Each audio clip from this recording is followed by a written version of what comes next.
I see you found our little hiding spot in the universe. Don't get too comfortable. This is a place where you will find those with an experience that's out of this world, or possibly deep within your life. I welcome you to the Oracles with James Tyson. Lean forward and listen.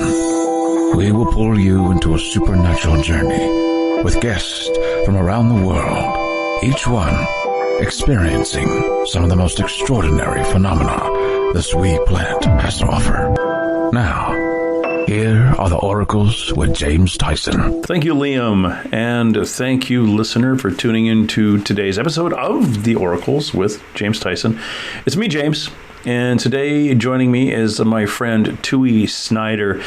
Tui is out of Texas, has written a new book, 6 Feet Under Texas. Now, if you know Tui, she is a taphophile, or sometimes I call it taphophile, but that's not really how you say it. But a taphophile is somebody who likes cemeteries. And she is a cemetery aficionado.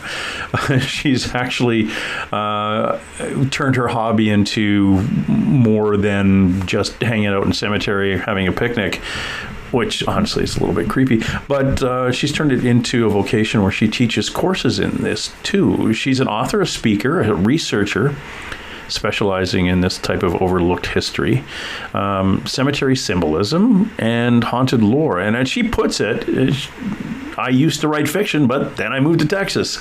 And yeah, Texas is full of stuff. And it's amazing. She has worn a lot of hats in her life, literally, because she's especially fond of berets. And her writing and photography have been featured in numerous outlets, including Coast to Coast AM, TV stations in Texas, Authentic Texas, Cult of the Weird, Lone Star, Literary Life, among many, many others.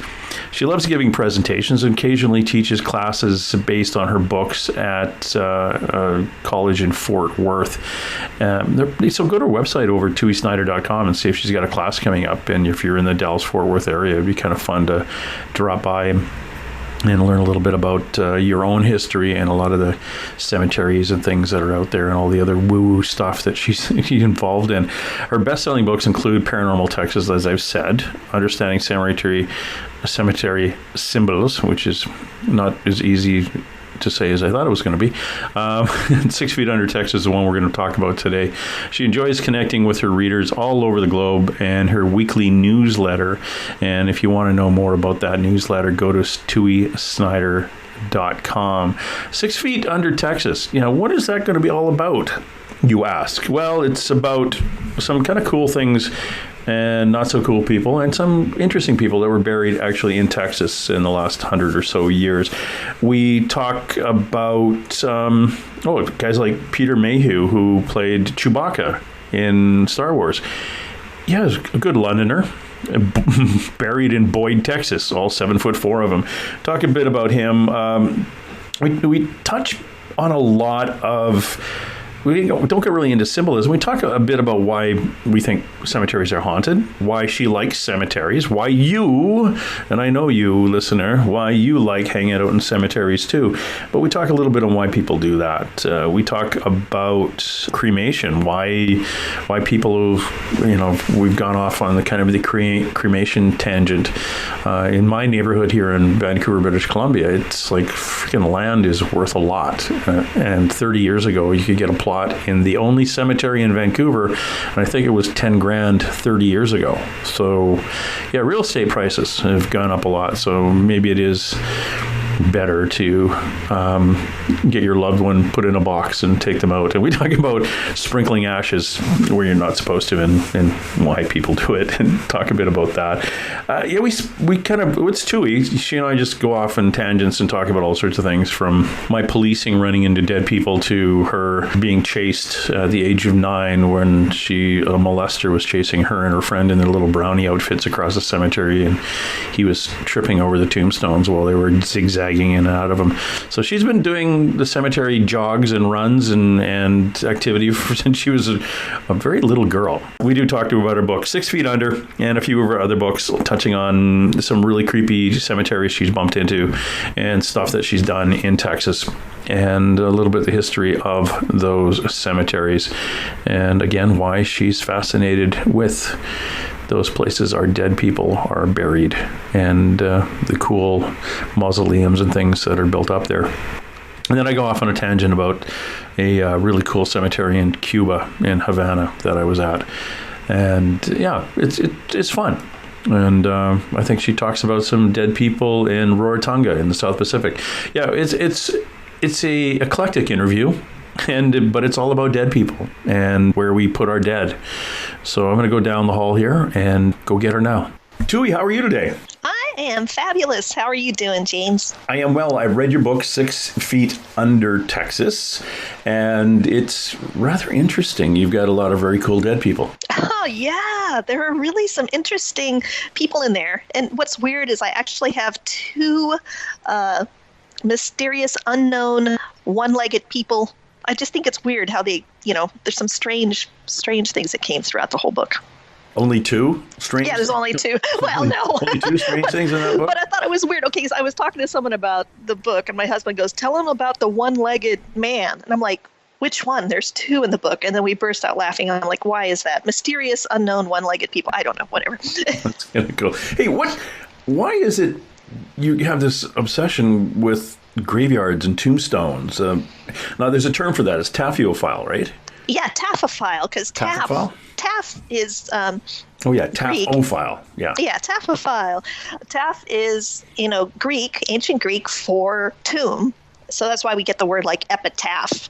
Yeah. But a taphophile is someone who enjoys cemeteries, a tombstone tourist, if you will. I find that for me, visiting cemeteries, historic cemeteries, really brings history to life for me, which seems ironic, but it helps me see history. It brings it to life in a way that nothing else does. Yeah, it's interesting for me. I love. We have tours here in one of the older cemeteries. Now we're on the west coast, so of Canada, the lower left coast here, and really the Europeans didn't really start hanging out here till the 1800s. So it's not like we have that's the other side of the continent where we have cemeteries that go back to the 1600s. And I say cemeteries because the First Nations that were here really, they had burial grounds and they were marked with something that was less permanent. They'd have out here, they'd have cedar boxes with belongings in them in a tree. Well, that's going to last, 30, 40 years before it completely dissolves and everything falls to the end. But Europeans, bless our souls, we came out here and we make things out of stone, and you are going to be remembered for the rest of your life. And if you got a lot of money, you are going to be remembered really well because we're going to build a mausoleum and a freaking everything else around it. And your remains will stay there. So what out here, I'll do the tour, and it's only in the 1800s, but it's really interesting because they actually, the couple that puts a tour on, they have themes. Oh, so neat. It was, the one I was on, I was like in the 1800s, and it was people who died in accidents. And they'd research all these accidents. These kids all died. This one died falling through the ice. They were ice skating on the lake, and then these 3 people who beside them, they all went in to try to save them, and they all died too. So it was like, that's really interesting. Or this, the horse cart went down the hill and killed the 2 people on the cart, and then killed 2 people it ran into, and they're all buried in this section here. It was really weird. And but that's the tours, and I was really interested in that because it was historic to the actual location, the town we were in, and I got a little bit more of an understanding of what it was like through their experience and their stories on what it was like to live in 1870 or 1880 or even the early 1900 or say 1910 to 1920 in that community, and the types of illnesses they had and the types of accidents and the types of events that were going on was all laid out in front of you, literally laid out in front of you with names. So that was I find that very interesting. Yeah, the 1800s really are a bit of a heyday, especially during the Victorian era. That's a real heyday for cemetery symbolism. The Victorians incorporated a lot of ancient Greek symbols and just a lot of things that they took across the pond with them. But I like what you mentioned too. So that I've got that whole book out, Understanding Cemetery Symbols. It really focuses on a lot of symbols that you will see, especially in that type of cemetery that's a bit more grand, where like the garden cemeteries or the cemeteries where the wealthy people could have those fancy mausoleums and all that. But I also wanted, in this book, I included some things like, I really wanted to give a focus less on the symbolism of the headstone symbolism, which I really do get fascinated by, because I think we've really lost a lot of our poetic sense and our sense of how being able to connect with symbols, and which means we aren't as good at like interpreting our dreams, for instance, which is another lifelong fascination of mine. So I think that might be partly why I'm really into that. But with this book, 6 Feet Under Texas, I really wanted to just imbue it with flavor of history, so that as you read each chapter, it was about a certain person usually, but it also kind of give you a feeling for a time travel, like what would it have been like to be in 1870, like you say, here in Texas, perhaps, if your family was not wealthy, or even if you were at that time, even a little earlier too, like let's say you're one of the early settlers here. When you passed away, they might just do a pioneer burial cairn, which is a very nicely laid out stack of stones. And I have a really good example in my book that shows you what they look like, how they're supposed to look, because a stack of stones doesn't stand up too well to Mother Nature unless it's tended.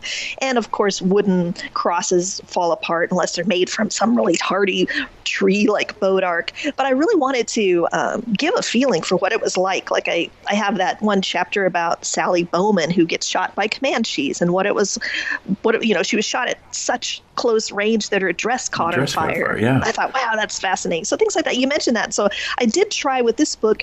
It's less of like a guidebook to cemeteries. This is more like armchair travel, and I also show you so you could theoretically visit these places in person. But like I said, I really wanted to give the reader a sense of a journey through time, hopefully, as they read it. Like, wow, well, that what if, like we all like to play when we're little kids. What if I were this or that? Yeah, that her murder, she was tending some of her family had some prize horses. She was tending them. Yeah. Got attacked by a couple of Comanches, and she's booking it back on her horse, trying to get back home, and they run her down and shoot her in the back, or shoot her, I guess probably hit her in the back because they were shooting her from behind. Yeah, they shot her in the back. You would almost have to actually have a rifle to set, burn your clothing.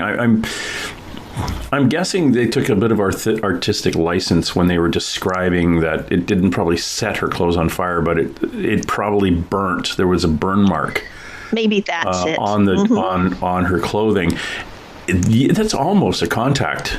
It's a policeman again. That's within 2 or 3 feet of them. I need to make you my forensic expert when I'm writing this stuff, Yeah. I'm just going to Facebook message you like, James, what about this? Because I know nothing about firearms. This have really happened?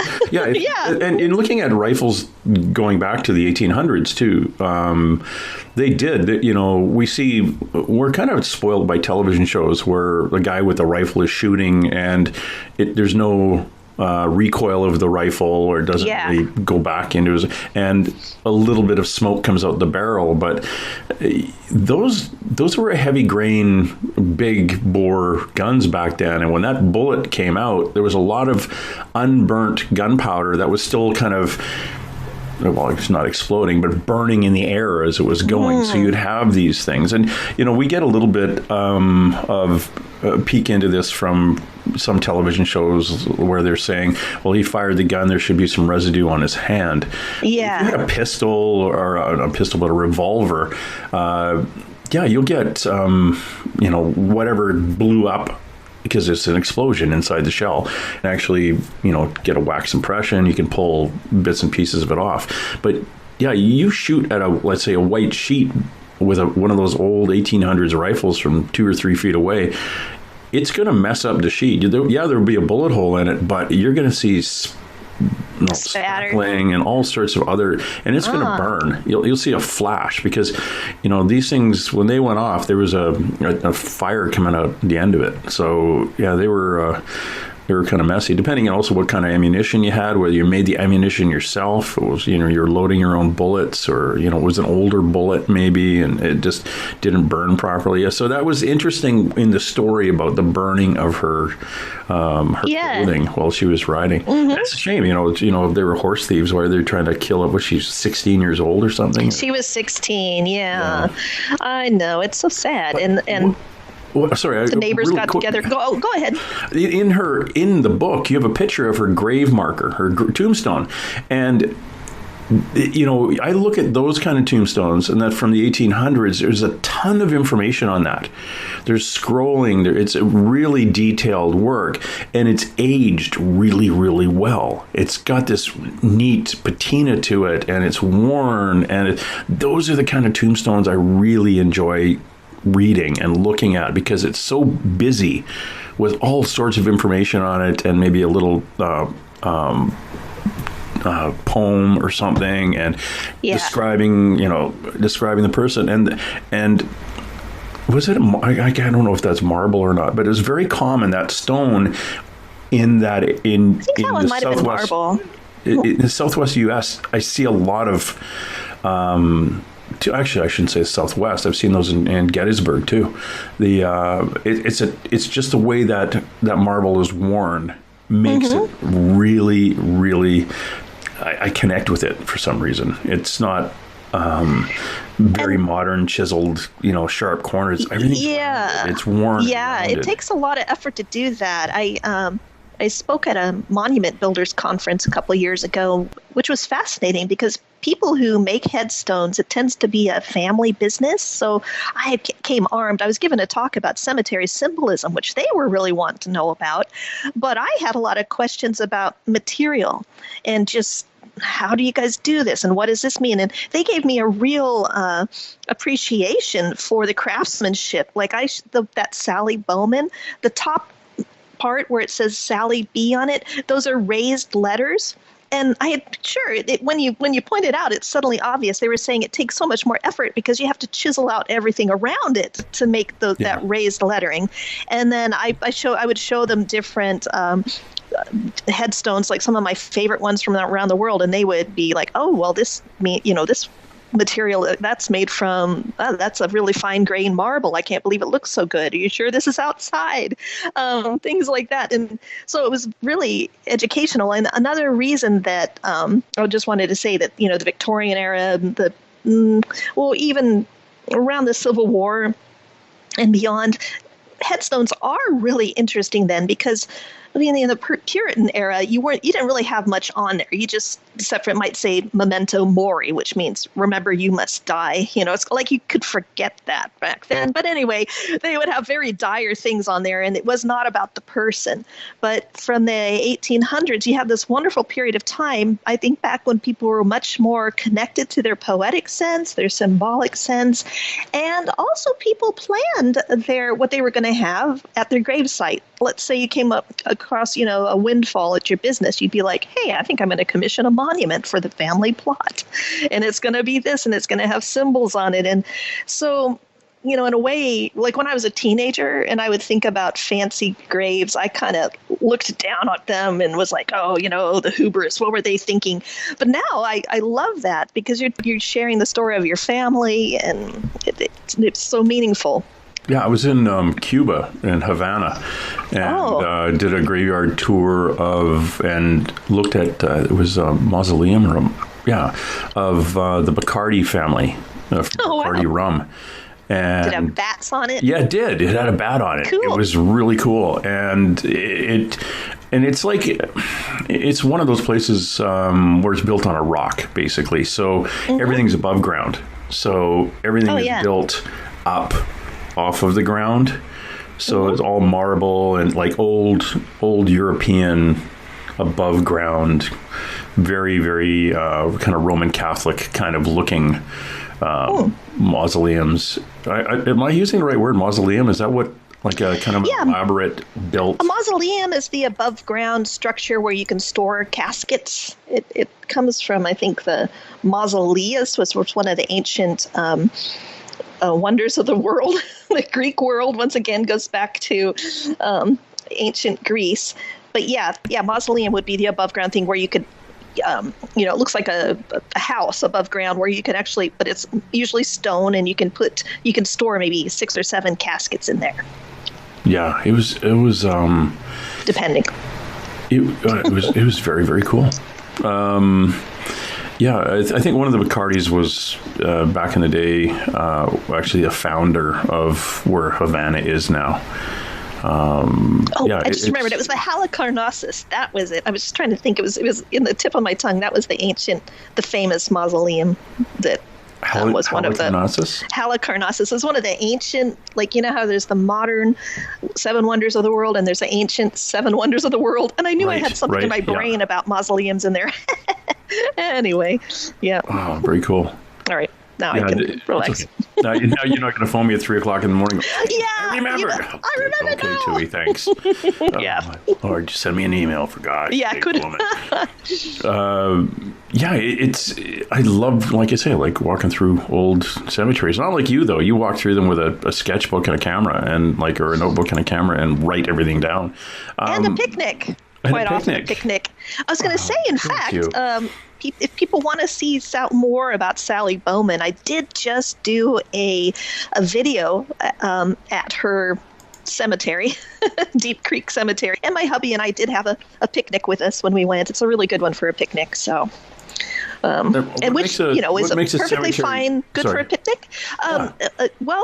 If it has, if it's old, and you're not going to be seeing modern burials. Like, I don't like to go to modern cemeteries, and if I do, some cemeteries, of course, they have a modern section and an older section. I like to be in the section where everybody would be dead because it's from, 120 or 200 years ago, So if you bump into somebody, they're going to be a history buff or not a mourner. If I go to, I live kind of close to where the guy who played Chewbacca is buried, and there's an old section there, but there's also a new section, and I've gone there like several times and just turned around because I see people there who are mourning. I don't want to bug them. But getting back to what makes it good for a picnic is if it has a nice bench or nice flat tombs where you can put your food. And I laugh because people are often freaked out at the idea of having a picnic in a cemetery, but it actually is an ancient tradition. The ancient Greeks, one of the first things they would build at their, if they could, at their family plot would be they would put a table tomb, and a table tomb just looks like a table. And the reason you have it is so that you have a place to put your snacks when you're going there. You're going to go and have whatever ancient Greeks would snack on, olives or something. And then the next thing you would build would be a bench because, hey, you want to sit down while you're snacking. And so the whole idea of having a picnic in cemeteries is you're connecting with an ancient tradition. And here in Texas, too, even a more modern one, even 100 years ago, people were having celebrations and, at least an annual picnic in their cemetery while they cleaned it up. So it's a very long-winded. There's a very long-winded reason why you take food into a cemetery. Yes.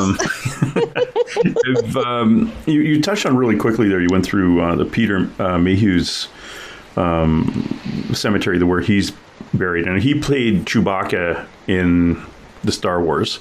I think he was 7'4", and born in London and somehow ended up in Aurora, or Boyd, Texas.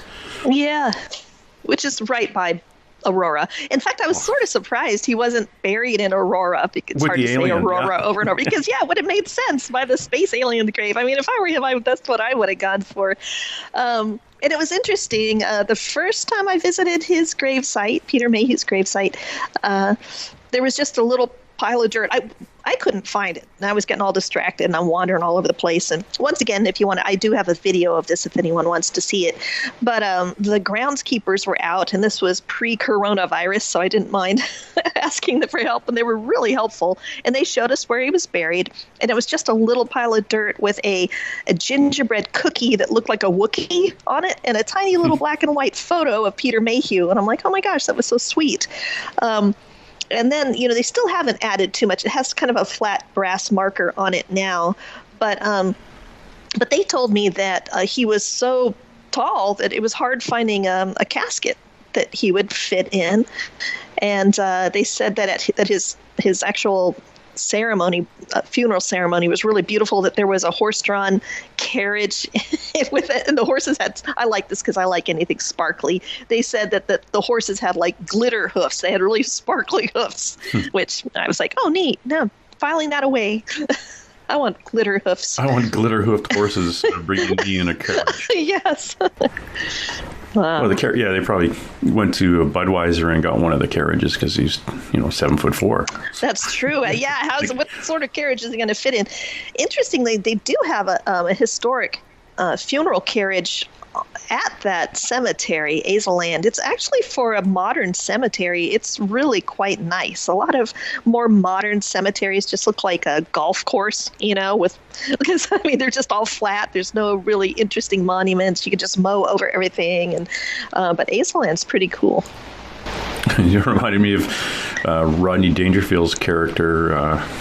I can't remember the name of the movie now, where he said cemeteries and golf courses are the two biggest wastes of real estate. Maybe Happy Gilmore was it or something? Yeah, or Caddyshack, I think. Caddyshack. Was it Caddyshack? I can't remember. Like I think it was Caddyshack. Yeah, so... I love him. But, to find a modern cemetery that kind of is still traditional, back in the day kind of cemetery, not like a Tombstone, Arizona, Boot Hill kind of cemetery, which is a little bit wonky, but still like an old historic cemetery where they take a little more care of the traditions of what our forefathers used to do when they buried a family, and maybe the architecture, keeping it kind of 100 years old-ish, because it honestly, to me, it keeps it spooky, keeps the kids out at night. That's true. To the most part. So I know in your book 6 Feet Under Texas, you talk about somebody's tomb. I've lost it in my head here, but it's somebody's gravesite you had to walk about a mile down to because they've locked it down. They've locked the gate because kids got in there and were kicking over tombstones. Oh, it was Sally Bowman, and I don't know if it was kids. It's been quite interesting. There have been a few times where there has been cemeteries, that are vandalized, and when they find out who it is, it's some dude in his 50s who just had something, I don't know, something against it. There's a really gorgeous, there's a very historic cemetery, Thurber, in my favorite little ghost town in West Texas. And I think the guy that they finally caught who was running cattle through it and driving through it, he was in his 50s, but they caught him and arrested him as far as I know. So that was good. And I don't think they ever caught anybody on this, from what I heard. I haven't looked at it recently, but last I checked, I don't think they caught the culprit at Deep Creek Cemetery. But yeah, you have to do a little bit of a walk there now. Yeah, I know. Go ahead. As you kind of hang out in cemeteries, doing your Taphophile thing, if you ever, and you and I, we talked about this before because we kind of hang out in that paranormal world. Do you ever see things out of the corner of your eye anymore, or hear things? Oh yeah. When no one else is around? Voices? Yeah. Do you hear voices in your head? Do I hear voices? Oh my goodness, there is just like a running. No, but it's beyond. Yeah, there's always music playing in my head. I've got to say that. I do have a pretty constant earworm, but I have had a couple experiences. Now, oddly enough, for someone who loves cemeteries as much as I do, and when I was 9 years old, I used to play in one, and my friends and I, we escaped. The guy tried to kidnap us, and the way we escaped was because we knew how to run through the, and not trip over the graves, and so he couldn't catch us. So you would think I would. Well, hold on. I know you're saying this with a smile on your face because I can hear it in your voice. Somebody tried to kidnap you while you were in the cemetery when you were a kid? Yes. So my friend and I, we went to the little Methodist church in Blacksburg, Virginia, and it had a graveyard next to it, a historic one. And we would get there, before the Girl Scout meetings a lot of times because we'd walk. Back then, kids were allowed to walk around. So we walked, all right, it was like Thursday or whatever. We got our Girl Scout meeting. Let's go. And, we'd play for a few minutes in the cemetery. And at that point in time, I didn't have any sense of history. I would just make up wild stories like this one was a vampire and this one was and we'd have a good time. And we'd play chase through there. All the stuff you're really not supposed to do. But we thought we were being careful and we never got hurt. Might have stubbed our toe or nicked a shin. And, once you do that once, you don't do it again. So we went inside and we were waiting for the girl, our little Girl Scout uniforms on. Maybe we were brownies actually at that point.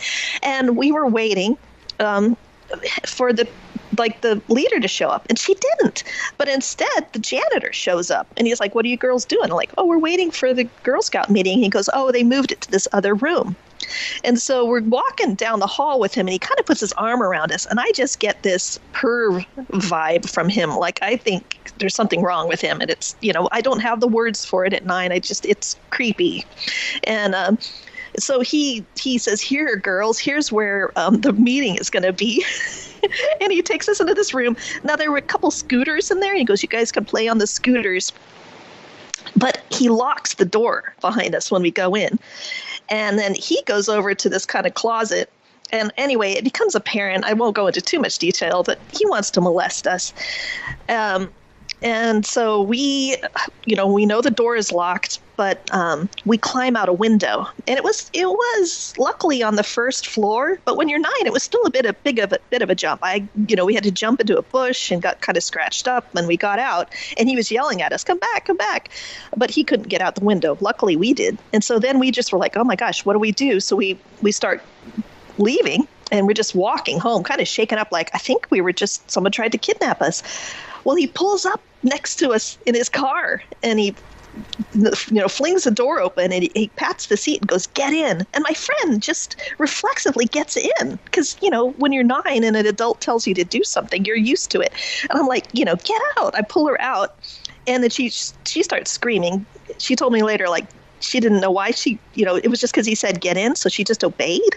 And then she freaked out realizing, what am I doing? So we go running. We're like, to the cemetery. We both have the same idea. So we go running through the cemetery because he can't drive across the tombstones, which was smart on our part.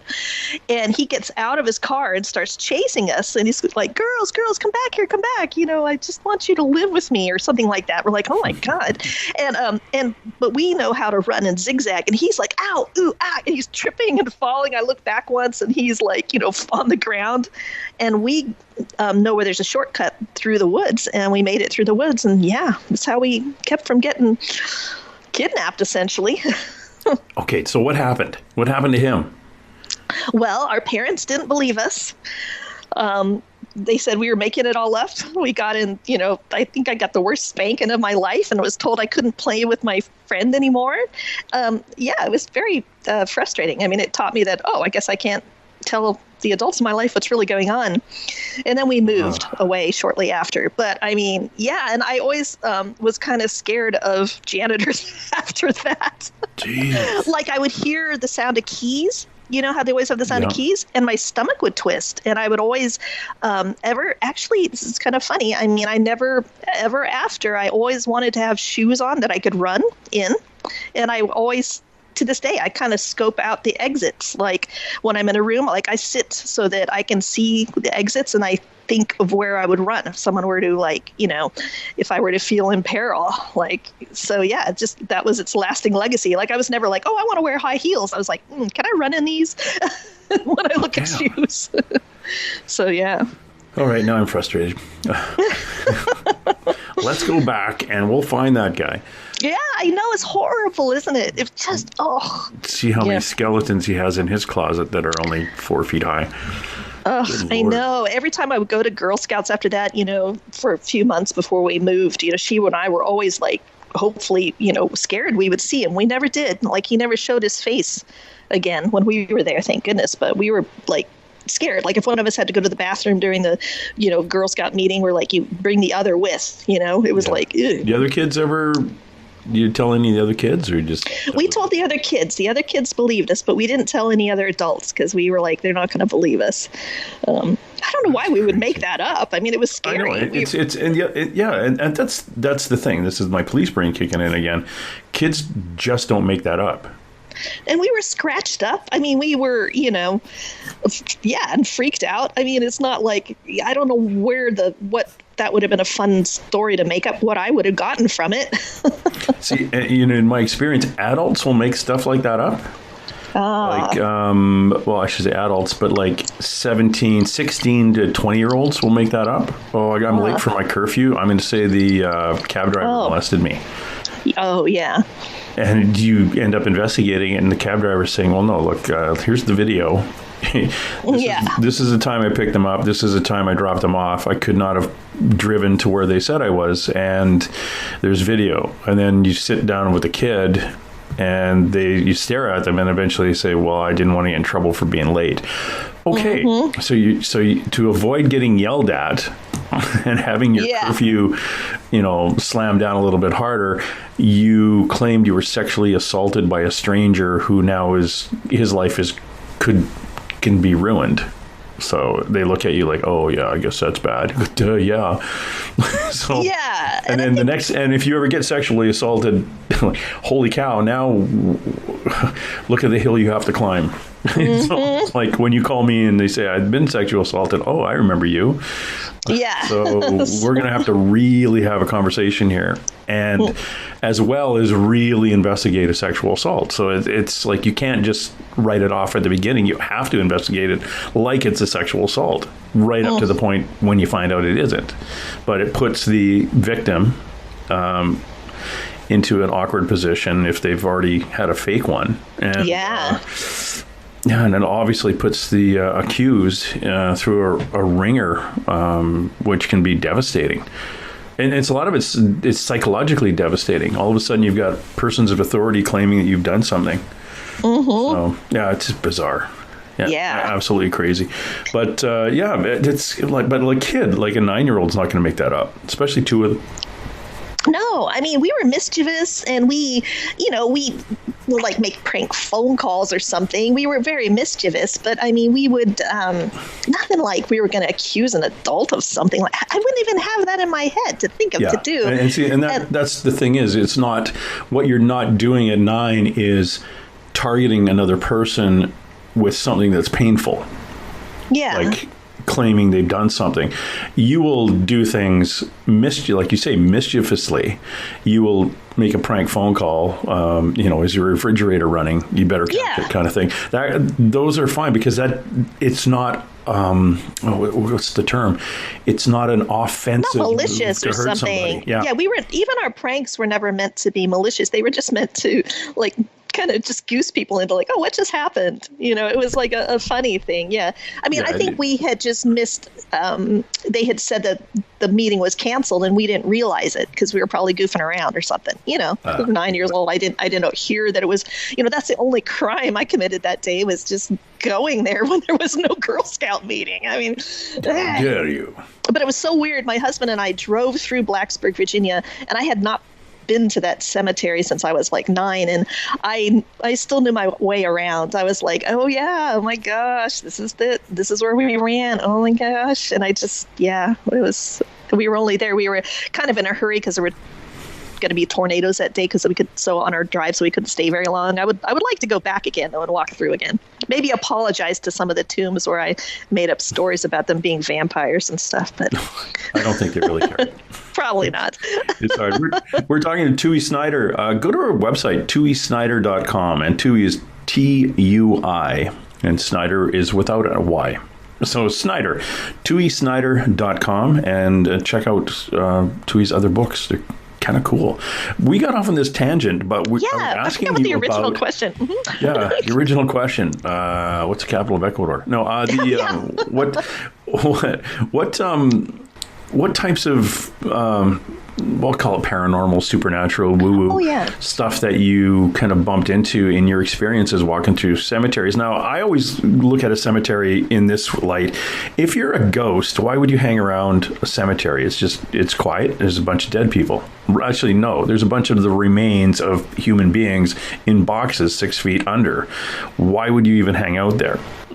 So yes, and that's exactly the way I felt about it. And like when I wrote my book, Paranormal Texas, I do have some haunted cemeteries in there. That's a travel book to places that are, I wanted to make a travel guide that would take you to places where paranormal activity has been reported fairly regularly, and seems like there's some historic basis to it. It's a place you can legally go, because people, you watch these ghost shows and you're like, okay, I just bought a K2 meter, or I got a neat digital recorder, I want to go somewhere. Well, where can you go and like without having to join a paranormal group and go at 3 a.m.? I wanted places people could go as sort of a family activity. Hey, let's go to this haunted park and, just get people out. Like I know I'm getting off. I will get back to the topic here, but I do want to say a big reason that I write the books I do, and I think one thing that kind of unites my books is that I want people to I want them to unplug from their screens and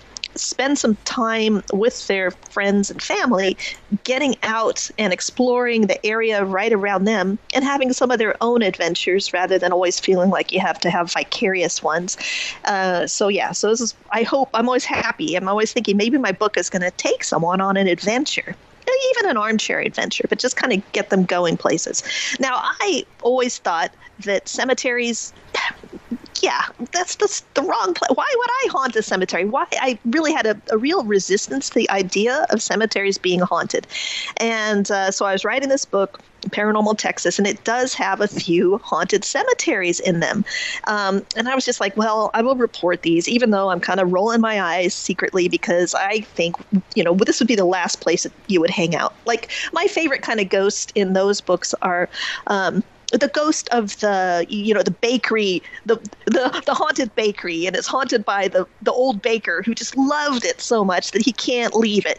When someone loves their business so much that after they've departed, I've got a haunted hat store where that happens. There's haunted theaters. Okay, I get that. Well, I had ended up having an experience in Mineral Wells and Elmwood Cemetery that kind of made me eat crow, because I had a little paranormal experience there, and I finally had to think about it. And I do have a theory as to why cemeteries are haunted. I guess I'll tell you the theory first. I noticed that the places where people report the most paranormal experiences, random people, not people who are setting out to have a paranormal experience, but someone who they just happen to have one. It's usually bookstores, libraries, cemeteries, museums after hours. And I was thinking, what do these places have in common? And they're places where we shut up, we quiet our minds, which we, I think, do less and less now that we have something to always fill that void. We're scrolling Facebook or Instagram, or not really quieting our minds. It's rude to be on your phone in these situations usually, or like if you're at a bookstore, you're actually quiet because you're trying to find a book, and then that's when people will say like, oh, this book jumped off the shelf, or I felt a tap on my shoulder. So anyway, flash forward. I was in Mineral Wells with our mutual friend, Teal Gray, who is a psychic medium.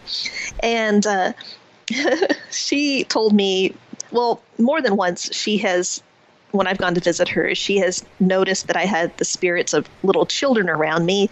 And like one time I went to visit her and she goes, you have a little entourage with you. What is going on? Where were you? And I'm like, oh, I was just at this little pioneer cemetery. She's like, well, you brought some of them back with you. And I'm like, oh, all right. So she kind of cleared them away from me. So she teases me about my little, entourage of child spirits. And we were wandering around Elmwood, and we wanted to fulfill some photo requests for Find a Grave. Do you ever go to that website? Yeah, I do. Yeah. And so people will have photo requests. They want a photo of this or that grave. I don't think we found anybody on the list, but we were running around. So she goes, hey, Tui, go check out that. I want you to read the epitaph. And she points at this one headstone. And so I walk over there by myself, and I see the name on there, somebody Diker Koff or something, some sort of German name. And I'm like, huh. And the epitaph just read, the orphan's true friend. And I'm like, wow. And so I'm hunkering down to take a photo of this one. And as I'm, lining it up, trying to get some good lighting on the headstone, I hear some children giggling. And to me, it sounded like 3 little kids giggling distinctly, kind of about 10 feet forward to the right. And in my mind's eye, I could see them, too. I saw little kids, which in retrospect, was interesting, that whole mind's eye thing. Because a lot of times when I get little flashes in my mind's eye, I discount it. But then later on, someone will describe someone who lived there. And I'm like, oh, I should be paying more attention to these mind's eye things. Anyway, I stand up and I'm fully expecting to see some kids there. And I don't. And I heard one more little and I'm looking as I'm walking over there, and I just get big old goosebumps, and I realize, wow, I just got punked. Okay, so I guess, cemeteries can be haunted. I've had a paranormal experience now. I can't just roll my eyes at them. For whatever reason, I always say cemeteries are for the living, because they're for us. That's why they are there. They're meant to be visited, but still, now I do say that, okay, they can be haunted just as much as any other place. I don't think they're any more haunted than other places. No, they're not. And I said that very definitely, didn't I? No, they're not. I loved it. I loved that. Yeah. No, it's what I found over time, and not that I'm that old, but I'm damn old. And we're not vampires yet. No, not yet. What I found is when you go into a cemetery, and again, my belief system is there's no ghosts in a cemetery. But when you walk up to a tombstone and you read the name, they come by and say, "You calling me?"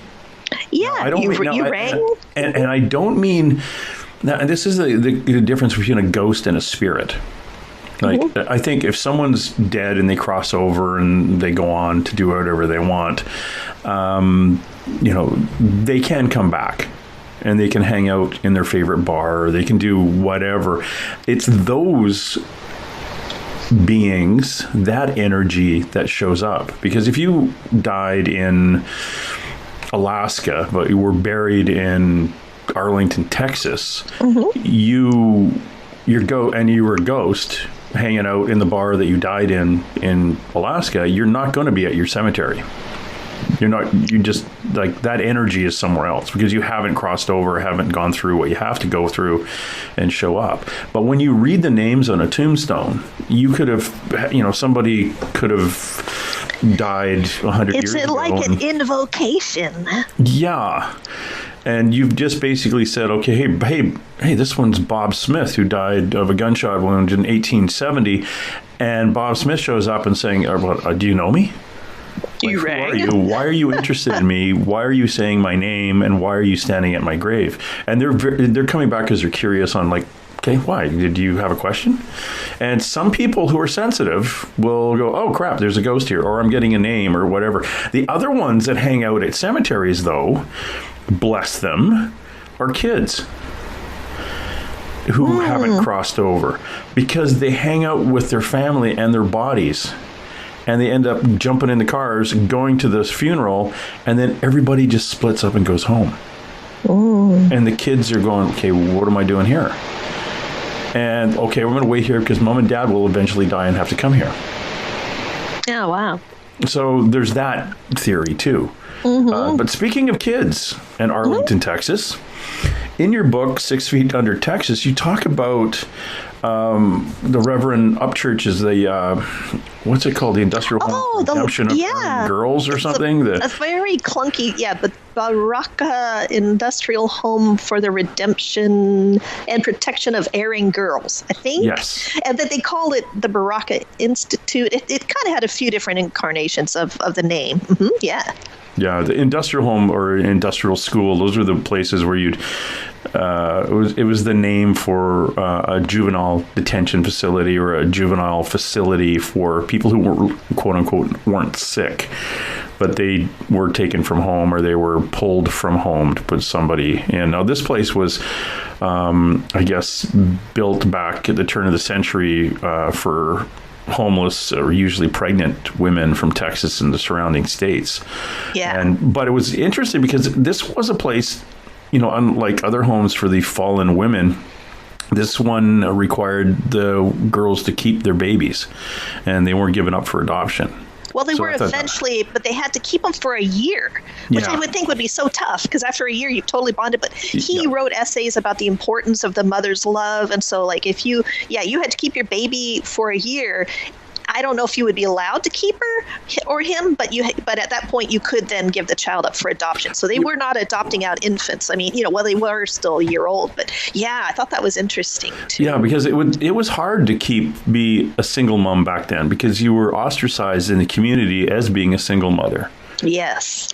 Unless you could justify by saying, "Oh, my husband was killed in the in the war or whatever," but you'd have to even move. You'd have to fake it somehow. Yeah, you'd be the widow so and so, but it wasn't the way it actually I would say the way it is. But I remember in high school, one of the girls I went to high school with, her sister went, quote unquote, to Europe for a year. Oh. She was 16 or 15 or 16. And wow. Came back. And we kind of deduced that, no, she was off having a baby. Wow. But yeah, and there was one of those places in Vancouver, British Columbia, too. It was like a juvenile facility for girls. And bless them, a lot of them weren't like promiscuous girls who at the age of 15 or 16 were fooling around with the farm boy who was 15 or 16.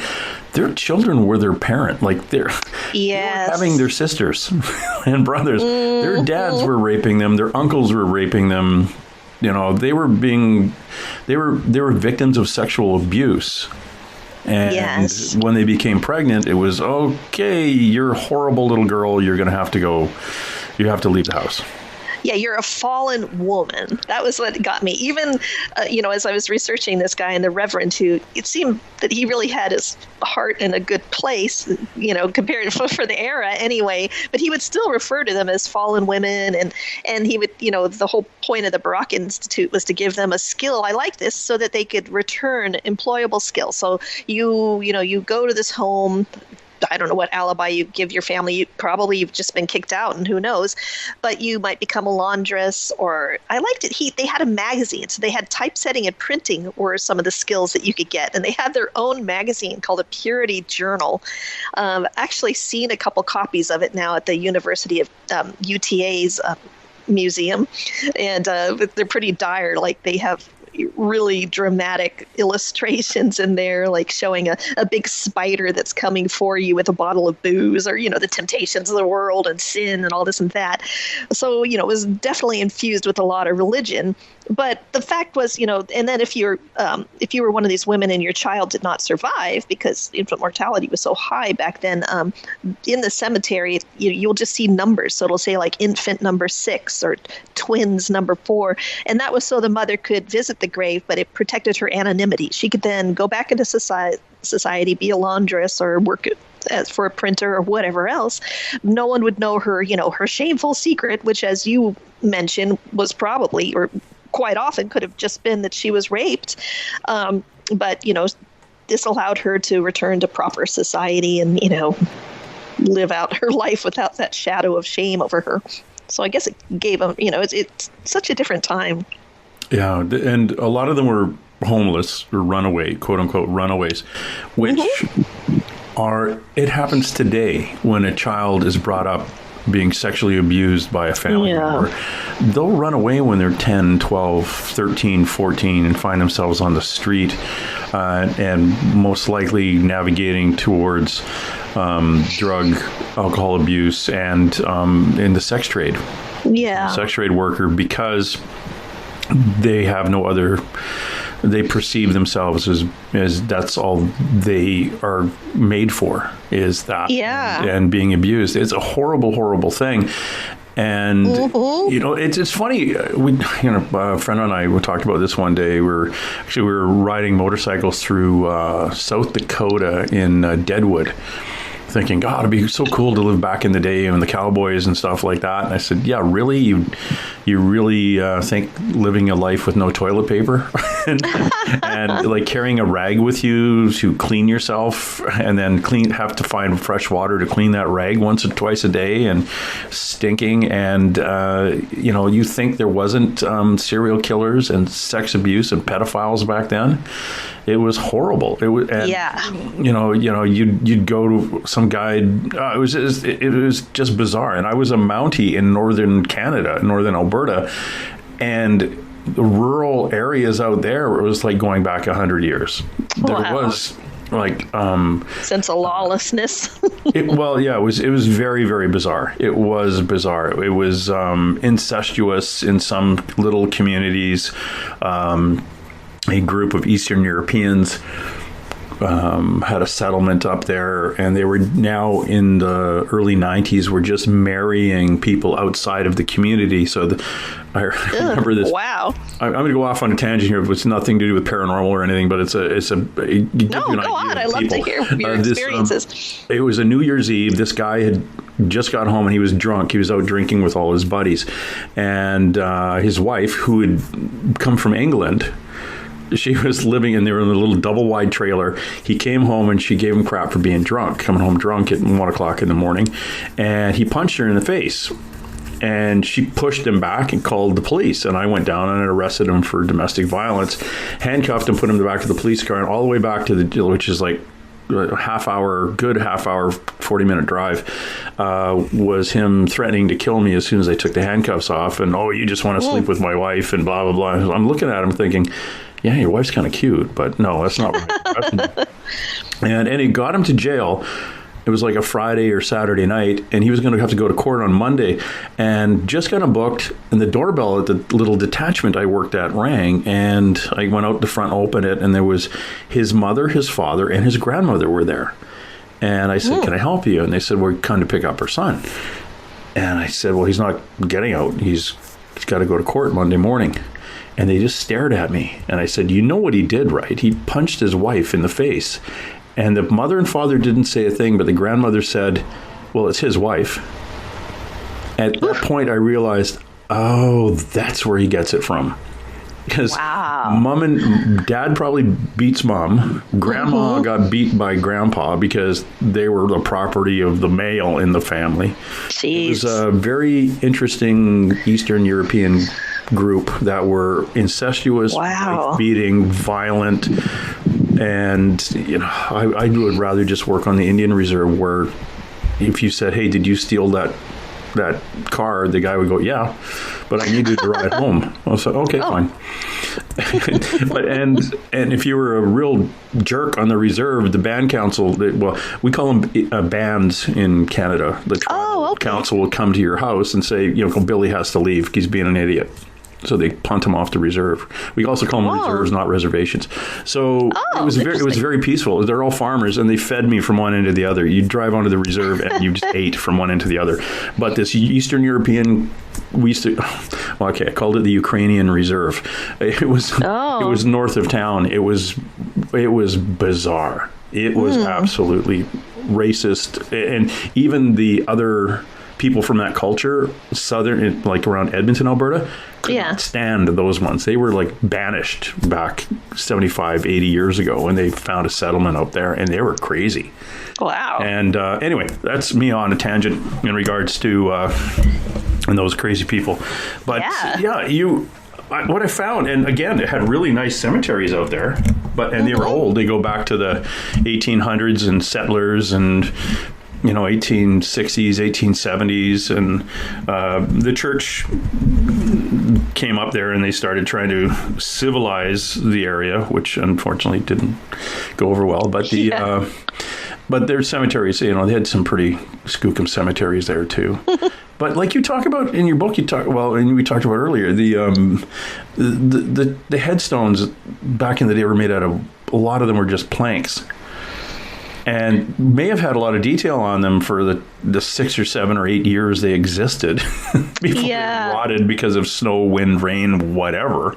Mm-hmm. And sometimes they get thrown away by like people coming to quote unquote clean up the cemetery later on. It's like, oh my gosh, yeah. Yeah, in the Royal Canadian Mounted Police, we've got people who had died, in the Northwest Rebellion, going back in the 1870s, 1880s. These guys are on horseback in the prairies and got into a skirmish or died, or a lot of them fell off a horse crossing a river, that kind of thing. Mm-hmm. And those graves are out there. They were buried on site.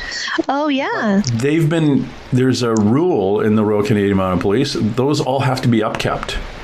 Wow. So there's chunks of land in the southern prairies where there's like all of a sudden out of the middle of nowhere in a field is a grave. That's and really it's capped up. It's the grass is capped, and the tombstone is it's kept up, and the rocks around the grave are all painted, and you could do a historic hike, make a map of like a historic hike to go visit several of these. It'd be like a neat little map or a neat little, I don't know, travel excursion. Oh, yeah, it wouldn't be a good hike if you think of it as being northwest Texas to southeast Texas until you get to really the next grueling, one. That would it'd be a trek. It would be more a trek than a hike. It reminds me of the barefoot mailmen of Florida. Have you ever heard of them? No. Yeah. Okay. So there's this stretch of coast down it's the east coast of Florida, and they had these mailmen who would deliver. They would be barefoot because that was the only way to pass through all the rough, when you visit Florida, and you're not on a boardwalk, and you imagine walking through the undergrowth there. It's crazy. Like up in the Northwest, the undergrowth is a lot more passable in many areas than the undergrowth in Florida. So these guys were just totally badass. They would do things like they'd have the mail, and I think each of them had to walk maybe 11 miles or so. It might have been more, but whatever it was very grueling. And they would, some of them lost their lives. Like one of them, they would have to do things like, okay, you at one point, you're going through quicksand, you're going along the beach, then you hand deliver the mail. It'd take them like a week to do their route. And one of them I know of, at one spot, he was used to taking a little boat across. Well, someone had borrowed the boat, so he had to swim, and they just found him. They think he was eaten by a shark or an alligator. They weren't sure. But I mean, these guys were being eaten by things. They were just totally, anyway, they have I went to the museum there, and they had, why doesn't more people know about the barefoot mailman? I think there's like a movie in the waiting for that. I think it's quite interesting. Yeah, they were, they didn't know about it because they're all killed off. Yeah. I've been to Florida. I've been through the Everglades, and Lord, I'm not going to go barefoot anywhere near there. I would wear high-length boots. Exactly. Gaiters up to your chest. Yeah. Good Lord. It'd be like walking barefoot in Australia. Everything there will kill you. Yeah. Bugs, snakes, your neighbor. Yeah, it's just a creepy place. Oh, but here's something barefoot. Here's something funny about okay, so you've got Australia where like everything's venomous and out to get you, and I did go to a cemetery there. Had a couple cemeteries there. Had an interesting time, and I was always looking down. And I told my Australian friend, he goes, "Oh, well, you should have been looking up. There were like these tree bats that could follow you, and they're venomous too." I'm like, "What?" I mean, every which direction. Meanwhile, in New Zealand, which is not that far away, right? I mean, when you look at the entire globe. When I was there, I was shocked by how many people I saw walking barefoot. And I saw a guy jogging barefoot. These are, not just kids. It was adults too, just walking, not in the main city, but once you got out to neighborhoods, people were walking around barefoot. And I saw a guy jogging. I saw a person just out in their lawn with their kid and they were barefoot. And I asked the tour guide and she goes, "Oh yeah, it's a Kiwi thing. We like to go barefoot." And nothing there is venomous. So I guess you can go barefoot there. They banished them all to Australia. And they don't even litter. Like, there was no litter. It was so clean there. I mean, I'm glad. It was just an amazing place. It looked like Go ahead. I was in Fiji, and the native Fijians are barefoot most of the time. Ah. And as a result of not wearing shoes in their life, their feet are giant. Really? They're like wide. And I'm looking at this guy's feet. I said, like, "Sammy, do you ever wear shoes?" He goes, "No, I've never had a pair of shoes." Wow. Isn't that something? And good Lord, man, it's like that. Mind you, he was also like 6'5", but it's and so were the girls, which was fascinating. Wow. The girls were all super, super tall, really tall, beautiful women. But but I was also in an area where there's a lot of villagers too, so they were like neat. Traditional village. Yeah, we don't. It was kind of funny. They were giving some tourist crap for coming in wearing a T-shirt and bikini bottom, riding a horse. Oh. Mm-hmm. Because she was showing her thighs. So these women were very upset. The topless women with the long dresses were very upset because you're showing thighs and my children could see that. And I'm thinking, oh, wow. You're topless, but that's that okay. Totally different culture. Yeah, it was a lot of fun. That was not only my experience. Now that we're talking about the South Pacific, I did get to go to Rarotonga. And one thing that was really interesting there is that people often have a raised tomb or two in their front yard, like their family plot. They're allowed to just bury people in their front yard. And so they'll have like a nice little picnic table and all this and that set up, and they'll just have there's a tomb right over there. And I was talking to them about that, and they're like, yeah, that's just, we keep our dead with us. We're very family oriented. It was just, that's a very different take on it. Yeah, I've seen where they I think it was, I don't know if it was Rarotonga or not, but it was in the South Pacific. They had the mausoleum or the little raised tombs in the yard, and they had tables, so they would have their meals with their family. Yeah, that was exactly what they were doing in Rarotonga. Mm-hmm. That's interesting. I see that we're not allowed to do that. Every so often you find a cemetery here that from back in the day when you were allowed to bury people on your land. Mm-hmm. So, and you can't, they don't want you, really, you can't really move them now. I think there's one cemetery in the city of Vancouver here in British Columbia, and oh my God, 30 years ago, it was $10,000 for a plot. Because the price of real estate's gone up. So you're not going to dig up Uncle Fred, who was in the backyard here, and let's go bury him in no, we can't afford that. We're going to put him back. Wow. We want to build a shed and a garage. Well, you know what? We can't. The other thing is you can't move them too. So if they are on your land and you are going to, you want to put in a driveway, it's like, no, we can't move. As soon as you bring them up, you got to move them somewhere else to a real cemetery. So that grave is historic, and that's it. It's you've been grandfathered with your grandfather. Yeah. And you're not going to be able to move him. Mm-hmm. But the Reverend Upchurch and that facility that he was trying, they were helping the little girls out. That's very common to have that cemetery full of infants and like the mothers who have died in childbirth. Yeah. And not labeling the graves primarily to keep the young woman's purity. Yeah. So no one's going to say, "Oh, that's little baby Jane Smith," and hold on, we know her mother. Yeah. Oh, she had a baby. It's like, dude, move on. But the remains are there back then. In your experience, when did this whole cremation thing really pick up?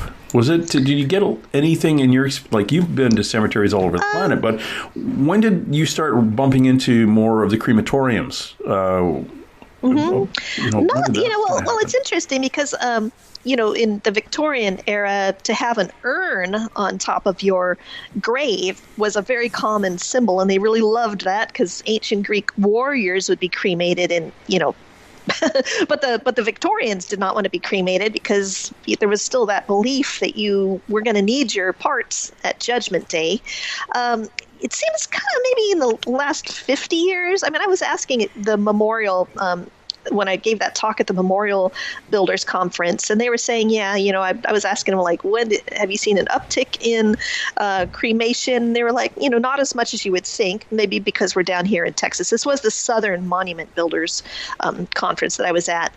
But yeah, I don't really see that. I must say that the Great Depression had a real impact on cemeteries. The Civil War had a huge impact on cemeteries, and because the Civil War, we lost more lives than any other conflict we've had since or before.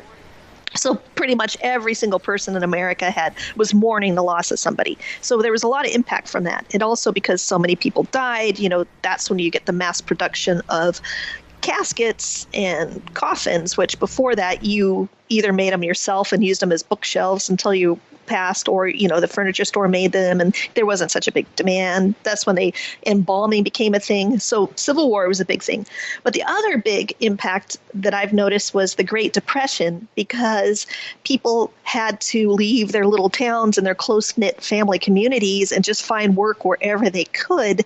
And so they were no longer the local cemetery was no longer kind of a focal point of at least a once yearly gathering of a family reunion. They call it a decoration day or reunion day, and you would have it at the cemetery. So once that was people were no longer around to, if I'm no longer living close enough to come home and tend Grandpa's grave. And when I look in old newspaper articles, they would say stuff. Even if you moved away, it'd be like, Miss Tui Snider has come back from Omaha to tend Grandpa's grave. There'd be, this, how you see it in the newspapers even.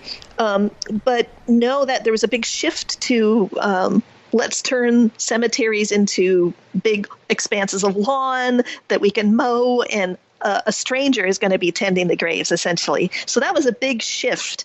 And after that, there was a lot of like, well, what is, I guess philosophical shift, and I can't really pin that on any one thing, but people think about it, they want to be cremated for a lot of different reasons. They're not into the church as much. Maybe they don't feel attached to their body in the same way as we used to. Oh, my body, I'm going to need it after I'm gone. Now people are like, burn me up and scatter my ashes in some spot. So I guess I can't put a date on it, but I see a shift now where people are trying to find ways to be buried that aren't negatively impacting the environment, which I think is great. I'm a big fan of the garden cemeteries, which I talked about a lot in my Understanding Cemetery Symbols book, because garden cemeteries, do you mind if I go off about them a little bit? No, go. Okay, here we go. Okay, so garden cemeteries, they came about in the 1830s, and they were inspired by that famous cemetery that I haven't been to in Paris, Père Lachaise, where like Jim Morrison and Oscar Wilde was buried. And it was a real change, because up until then, everyone wanted to be buried in the churchyard in town. But, when you get a heavy rain, like we're getting down in South Texas right now, hurricanes, yikes. Anyway, heavy rain, flooding, and you run out of room. So bodies would spill into the streets. And even though they didn't have a good idea of what germs were all about, still a stinking body, rotting corpse, no, you kind of know that's not a healthy thing.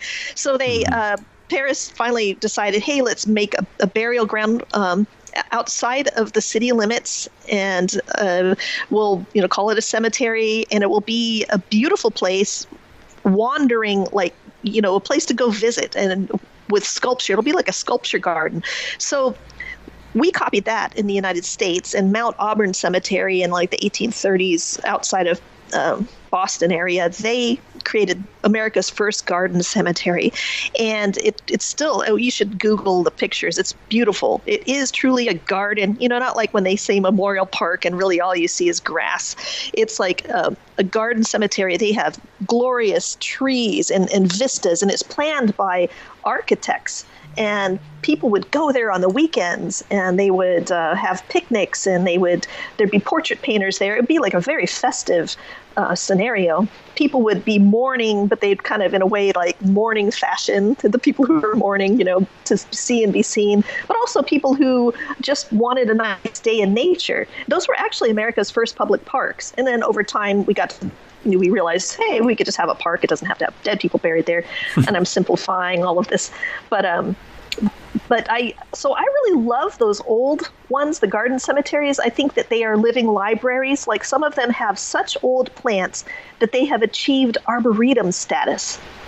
And that is cool, because we do lose some of those old plants. Like, I remember the first time I ordered a rose out of a catalog, and it came and it had no smell. And I'm like, what is the deal? Shakespeare would be so offended if there's no odor. So anyway, I think that in that way, our cemeteries are actually like living libraries with these old plants in them, and they can really be a place of life. But when my time comes, I don't want to be put in some sort of sealed coffin that's going to, poison the ground. I like the idea of something green, so you go back to the earth. So I do see a lot of shift, and when I talk to people, a lot of times what they want to do is something that isn't going to negatively impact the environment. But go ahead. Oh, there's a lot of dead people around right now as a result of cremation and literally getting your loved one's remains in the mail and thinking, well, I'm going to go spread them out at this park, at the beach, their golf course. My God, I don't know how many dead people at golf courses now. Because Grandpa used to golf, so we're going to go out to the 18th hole, and we're going to, that sand trap that he always had problems with, we're going to, that kind of thing. But you're not allowed to. Like, technically, you're not supposed to do that. Yeah. That's just, technically, you're not supposed to do that. And what we found, and this is the policing thing again, when you cremate a body, not all of it burns to ash. And the ashes aren't really fluffy like you'd see, like burning a newspaper in a fireplace. It's pretty coarse stuff, and your teeth a lot of times don't completely burn. Ooh. So people, like the gardener at the local golf club will be digging through and find human teeth and think, oh my God, what's going on here? And then you come out and say, no, it's like somebody's ashes were sprinkled there, and that piece of tooth just happens to be there. What? Well, at the beach or at a theater. That's interesting. Yeah, I hadn't thought about that with the teeth.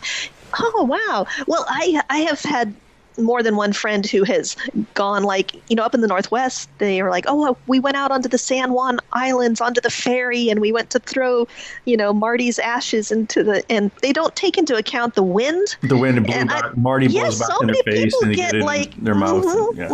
Yeah. So always pay attention to the wind when you do that. Yes, yeah. And, I did my father had sprinkled my mother's ashes off a pier in the Pacific Ocean here, in a beach called White Rock, which of course. White Rock's nice. Yeah, so they he sprinkles, and I wasn't there when he did it. So I said, where would you like your ashes sprinkled if you ever passed? He goes, just take me down to the old pier in White Rock. Well, there's two piers there. There's one that's old. It's the old pier where he sprinkled my mother's ashes off. And then there's the old pier, which is just a bunch of pylons in the water. So I went, yeah, okay, that would be the one. So I asked a psychic later. I said, so basically, how did I do? And she said, you sprinkled his ashes at the wrong pier. What? First of all, how did you know I sprinkled the ashes at a pier? But psychics. Yeah. And I said, well, what do you mean the wrong pier? I said, is it okay? He says, yeah, it's good. Because once, his living brain said, this is where I'd like to go. But his dead brain's like, I don't really care. It's like, it's up to you. It's got nothing to do with me. It all works out at the end. I'm beyond that now. We don't have to worry about that anymore. But it was kind of weird. It's like, dude, ashes. So there I'm out there with this box, like, of ashes, and I'm sprinkling them. I'm throwing them in the ocean as the tide's going out. And some is sinking and some is floating, and it's like this big kind of gray cloud in the water. Yeah. And people are walking by looking at me like down further, and I'm thinking, okay, just stay over there. Don't come here. You'll probably figure out what I'm doing if you got closer. So this is grossing me out at the same time as I'm trying to follow my father's last wishes here, which is awkward. But every time I go to White Rock now, I go, Mom and Dad were here at one point. Because they used to like it. They lived down there, and they used to like going for walks in the sunset and, do all that living kind of stuff down there. Yeah. Well, I have an ashes cemetery. Sorry, I was interrupting. I'm going to talk about you. We're talking to Tui Snider. Go to her website, tuisnider.com. She is the author of Understanding Cemetery Symbols, 100 Things to Do in Dallas, Fort Worth Before You Die, and Paranormal Texas. And the book we're talking about today is 6 Feet Under Texas. And what we're talking, that's how we started talking. And then we've gone off on multiple tangents because that's what we do when I talk to Tui. Definitely. I know you reminded me when you were mentioning the ashes. I just have to say, I was moving into a new apartment and I was unpacking a bunch of stuff. And I was like, what's this? I never buy this brand of yogurt. It was a very sturdy plastic yogurt container. And I open it up and I'm like, what's this? It's Mount St. Helens ash or something? I don't know what it is. I'm poking it around with my fingers. I was just like, just going to put some, I don't know. I was like, maybe should I taste it? What the heck is this? The phone rings and it's my friend and she's like, oh my gosh, I forgot to tell you that I gave you a little bit of our friend's ashes when I was helping you pack. And I'm like, yeah. So I'm sitting there poking my finger around it. But then we just burst out laughing because our friend had such a sense of humor. I mean, he would have thought this was hilarious. So it was kind of perfect in its own way. But yeah.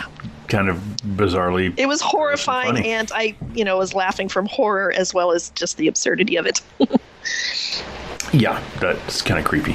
Exactly. My uncle, my father's oldest brother, passed, and my dad was in charge of his estate, and his remains were mailed to the door. Yeah. And it was in a box, and I picked it up, and I started shaking the box and wondering what the heck was in it. It was coming from a funeral home, and I thought, this is really weird. I wonder if they is sending his watch or whatever. So I'm rattling this thing. It was quite heavy. I'm shaking it and everything, and my dad get home and goes, oh, that's your Uncle Jim. I went, jeez. What do you mean? It's my Uncle Jim.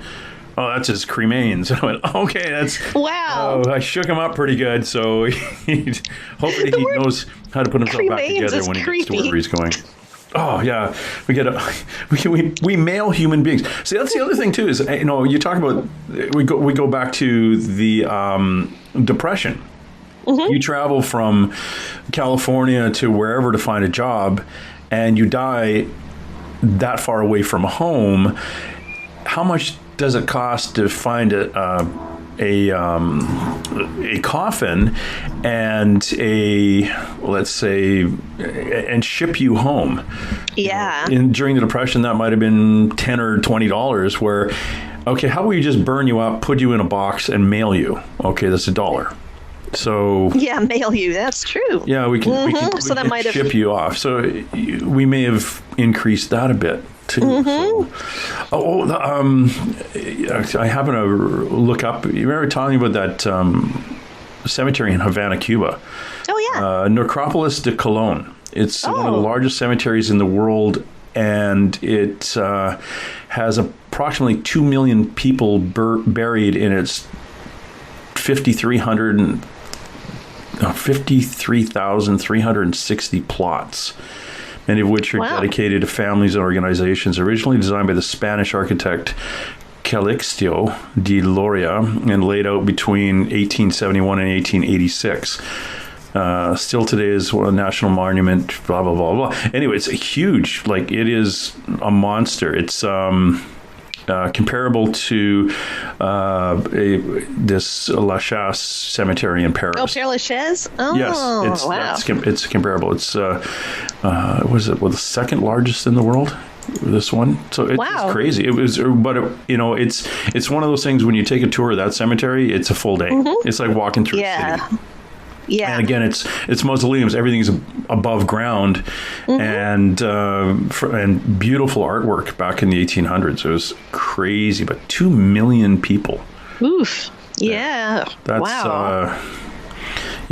Take 2 lunches. It's going to take you. That's right. Oh, you can't go there. Sorry, I forgot. You're American. That's right. I can't go there. Well, you can't. You know, there was a lot of not a lot. There was Americans down there when I was in Cuba. There's a Veradero. There's a real touristy area, and it's a lot of the hotels are Spanish, like they're owned by Spain, Spanish companies, and there were a few Americans, mostly Germans, Russians, Eastern European, not all Eastern Europeans, but Europeans, and Canadians, British, Australians, that kind of thing. But the Americans that were there, they would fly to Mexico, and they'd fly from Mexico over. Oh, that's how they work it? Ah.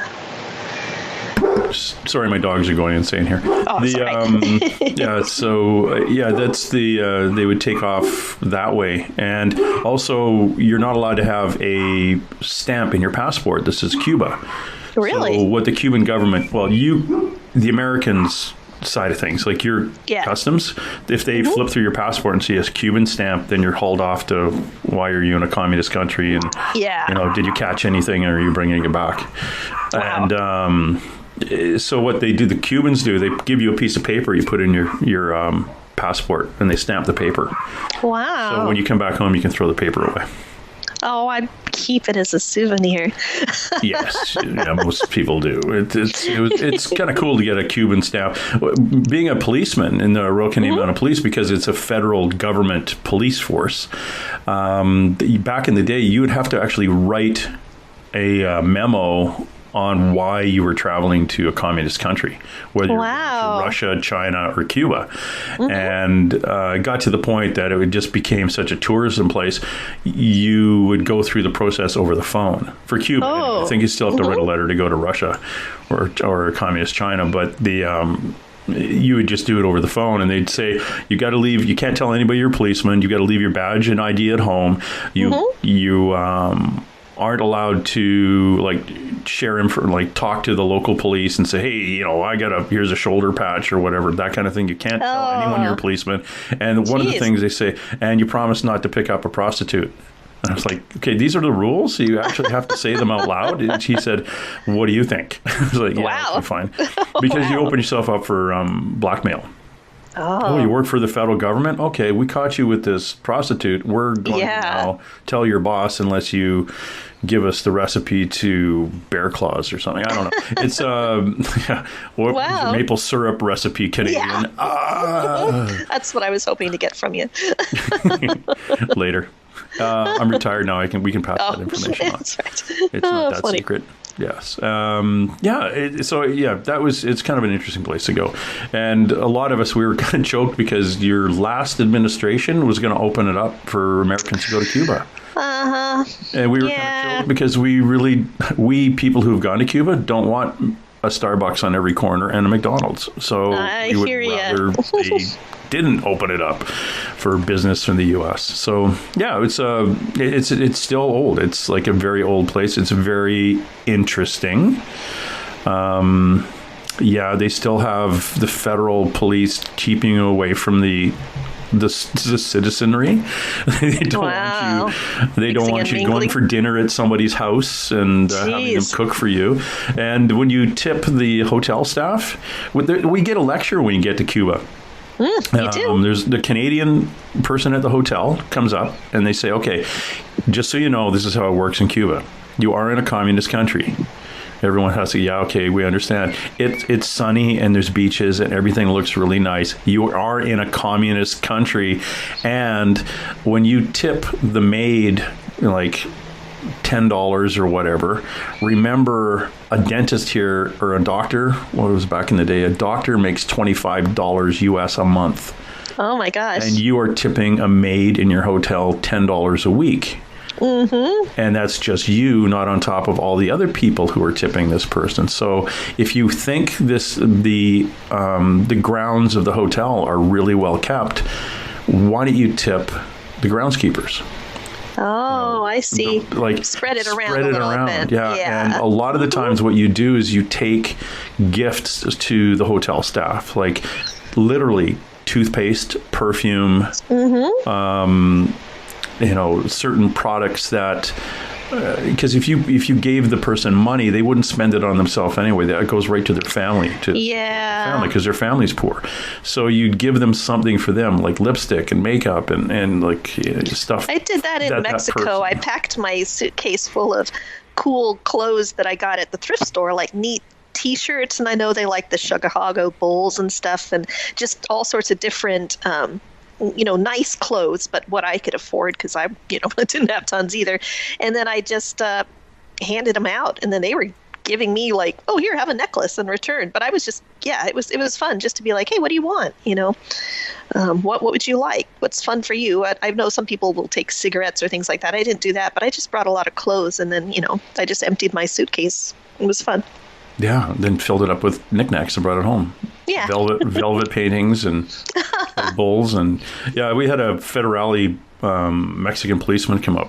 They were going through a training program up here and interviewing techniques and things, which they thought were fascinating, that we didn't beat people. Oh, really? It's like, why would people even talk to you if you don't beat them? Yeah, wow. Okay, then you and I have to have a long talk.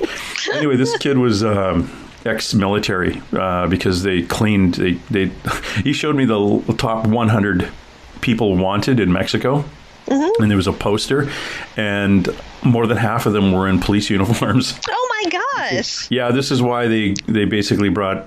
I'm a federal policeman now because I was a pilot in the Air Force, but they ran out of. They basically fired and arrested most of the federal police. So anyway, when he was up, his big thing before he went home was he went to the Sears outlet store and bought blue jeans. Oh yeah. Oh, I had jeans too. Yeah, that's true. I had a bunch of jeans. Mm-hmm. Yeah, but that was his. And there, what was funny, I worked organized crime, and of course we had this organized crime agency email address, and I said, what's your email address? He says, I have two, and one was like an 8-digit number at hotmail.com. Oh. I said, what? Hold on. You're like a federal policeman and you have a Hotmail email address? Mm-hmm. And he says, yeah, you've got this organized crime dedicated address for email, but you only have 560 people here. So if someone was going to try to hack into emails, that's a small group to hack into. Try to hack into 40 million or 400 million Hotmail addresses. Oh. He says, which is more secure? And we went, oh, that makes sense. Wow, yeah. Yeah, it's just some random number assigned to the front. So, yeah, that was his secret fancy... His secret fancy email contact was a Hotmail address. That's interesting. We joked about it at the beginning, but when they explained it, I went, oh, that makes total sense. Yeah, there's like 400 million addresses compared to I guess we're 280 people, but it really narrow ours down compared to his.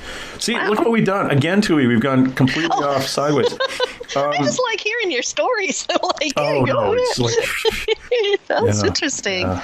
And then I'll throw some ghost ones in on top of those. Oh yeah, some ghosty. Yeah, the ghosty police ones are bizarre. We talked about death, and obviously we're talking about the dead people and and cremated people. And cremated people. One of the sad things that you touch upon in your book, 6 Feet Under Texas, is Amber Hagerman, who is famous. Yeah. But a lot of people just may not know who Amber Hagerman is because they have never heard her last name. They think her last name is Alert. Yes. So, tell me a little bit about Amber and where she is. Yeah, so Amber Hagerman, it's just so sad. So like in the book, I point out that she had something like 26 Barbies, and she sold 135 boxes of Girl Scout cookies in a single day. Former Girl Scout, I was impressed. So she did these neat things at age 9, but her true legacy is that her name is now used for the Amber Alerts. She was, in the 1990s, she was snatched off the street while just riding a bike, and the trail just went cold really quickly. The cops just didn't have anything to go on. And I don't know, a few days later, I mean, the whole community, it really disrupted the whole community. You know, when a 9-year-old child disappears, and your little Arlington is just a little, I mean, it's a city, but still, it really did send ripples throughout the community, and people were just praying. They were hanging pink ribbons from trees in her grandparents' front yard, and people were just hoping she would be found alive, and she wasn't. And one of the things that was kind of horrifying is they realized that she hadn't been killed right away. She had been kept alive, I think, for at least 2 days from the evidence that they had. And so, you know, one of those things that in retrospect, they're thinking, man, if we could have found her in those first 2 days, maybe she would still be with us. So the long and short of it is, they created the Amber Alert system to help, you know, get the word out when any kid 18 or under, I don't know if it stops right at 18, but if they've been kidnapped and people think it's a life-threatening scenario, they will, you get that horrifying sound on your phone, that and it's an Amber Alert. And that is her very unfortunate and sad legacy. And I just like to point out that I wanted to have her in the book because, you know, so often we know the names of all these serial killers. You know, we know John Wayne Gacy, we know Ted Bundy, we know all these murderers' names, but we don't. The victims get lost in all that, and so her name was used. It's an acronym, but it's actually called a backronym. So Amber stands for like alert system. I can't remember the whole thing, but anyway, you spell out her name. It spells Amber, and it stands for this emergency alert system that we have now. That's it's sad, but I have this weird. I'm weird. Okay, we've kind of ascertained that. Yeah, well established for us both. Well established fact. I look at death and these kind of things a little bit differently now. I don't know, since like through my career and talking to people like you and talking to people who talk to dead people, really, and my experience with seeing dead people and things, but it's opened a whole other side of me up. And I was a preliminary investigator on a serial killer in British Columbia here named Robert Picton. And we did surveillance on him for the longest time. And then we got told not to do it anymore because we didn't have any file knowledge. The Vancouver City Police weren't sharing anything with us, even though we had a bunch of information. Our bosses are saying, well, they're not doing anything. And we've got we have 6 homicides in town here, and we have families coming to the front counter wanting to know what we're doing about it. And you guys are following around this guy because an informant said he was picking up sex trade workers and taking them back to his home and killing them. But yes, we had him attempting to do that. You know, he did cut up a sex trade worker the year before and she lived, but we don't have the files. They all come missing from Vancouver, British Columbia, and we were 40 minutes east in our town. And the bosses said, look, guys, you've got to get back to work doing what you're doing. And I was working drugs. The other people working youth detail. And the internals investigator. It was us doing surveillance. So we shut it down after 3 or 4 months. Anyway, a year or two later, he gets arrested. And out of the 40 or 50 people that are alleged he had murdered, he was found guilty of killing 22. Wow. And unfortunately, those 22 people went missing after we got told to stop.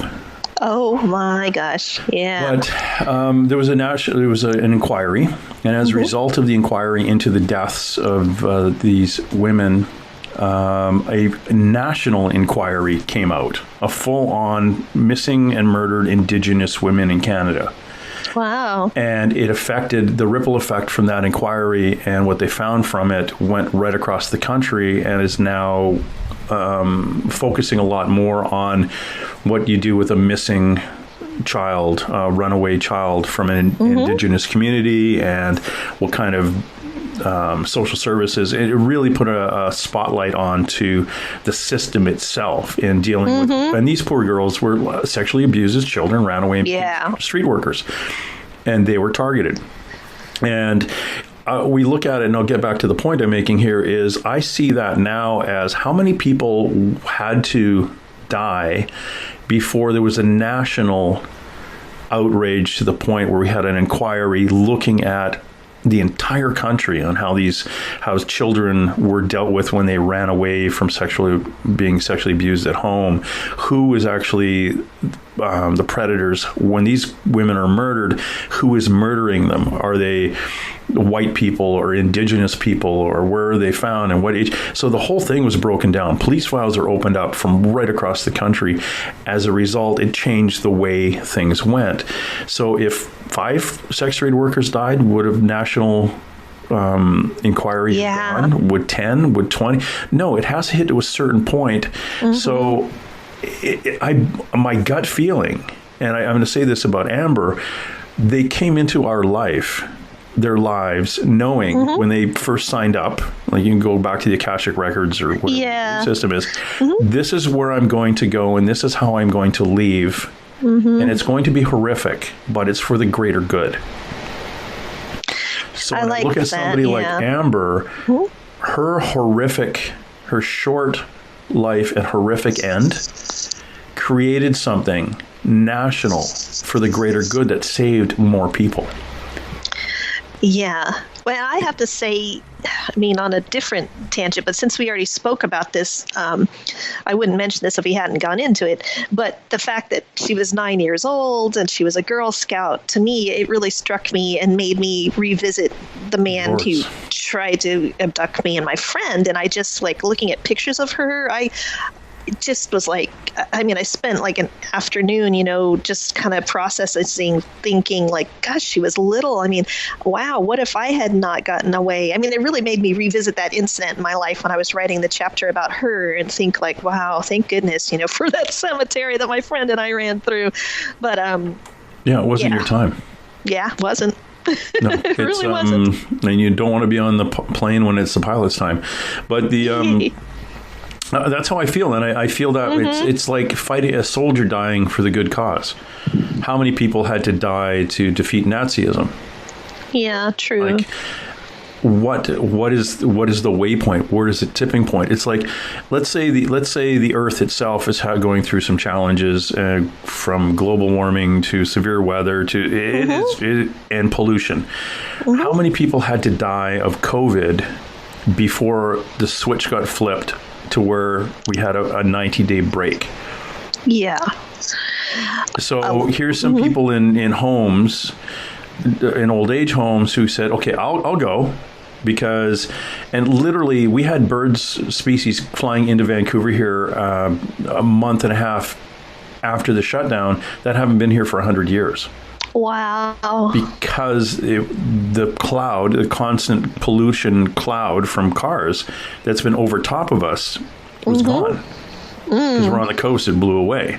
You could see Vancouver Island, which is 25 miles away, and I could actually see the images I could see the trees, where it wasn't just this hazy lump in the distance. You could actually see the definition of the trees and the smaller islands around it, which I've never seen in my lifetime. And then you look at Europe and like the canals of Venice being crystal clear and dolphins coming back into them. They're probably all gone now, or canned and being eaten. But the Earth needed, let's say the Earth needed a break. How many people had to voluntarily leave? Again, the Akashic Record things, before globally we hit a switch. And that is the really big picture. That is the 30,000 foot view down onto the situation, which is it's a cool way to look at it. Definitely. Yeah. I like to zoom in too, just on the individual, with Amber. Yeah, Amber, to me, when you see what fell from her passing, it's saved. All it needs to save the lives of 2 other people. And it was, it was something. It was a gift that she left those around us. And I don't get down on me about COVID and all that stuff either, because my youngest daughter has COVID right now. Oh, my dad just had it. He's 89. It's amazing. Yeah, she and if I have to go through one of those friggin' tests, I just got, as I'm talking to you, I got notified by my agent.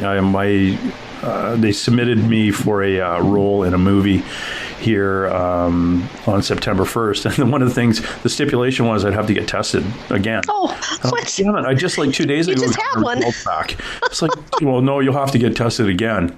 It's just okay. I know you've already been tested, but you could have caught it between now and the 1st. So it's like, oh, dude, my goodness. Really? As long as you take a swab of my cheek and not have to stick that hockey stick up my nose again. Ooh. Holy cow. That was bizarre. But yeah, I haven't had one, but I guess they're not very nice.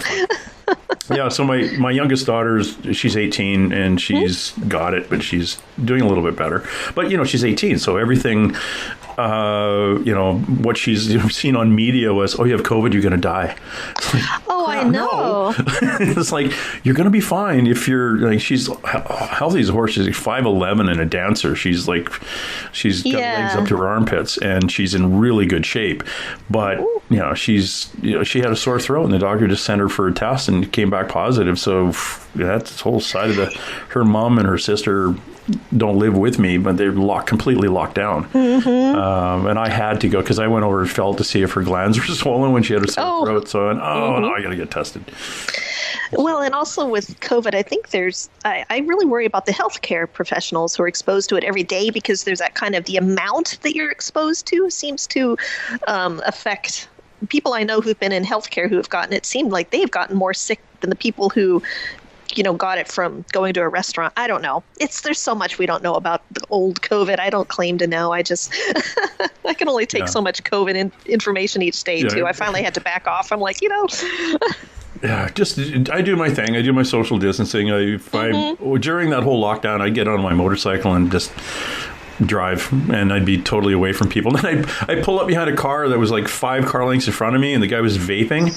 And the cloud, you can watch the cloud come all the way back, and I'm thinking, 6 feet's not going to do anything. No. If that's what happens when you exhale, just normally, holy cow! Now you've got this cloud that comes by. It's bizarre. Anyway, I'm happily to say that I have a few friends who had contracted it. I'll be out somewhere and I'll cough, and people kind of look at me, and I'll just look at them and shake my head, and go, no, it's COVID-9. I'm good. I don't have the 19 one. This is just COVID-7. Yeah, COVID-7. Yeah, fine. You're not going to get it. Yeah, you'll be fine. Cemeteries are a great place to go to social distance. They are.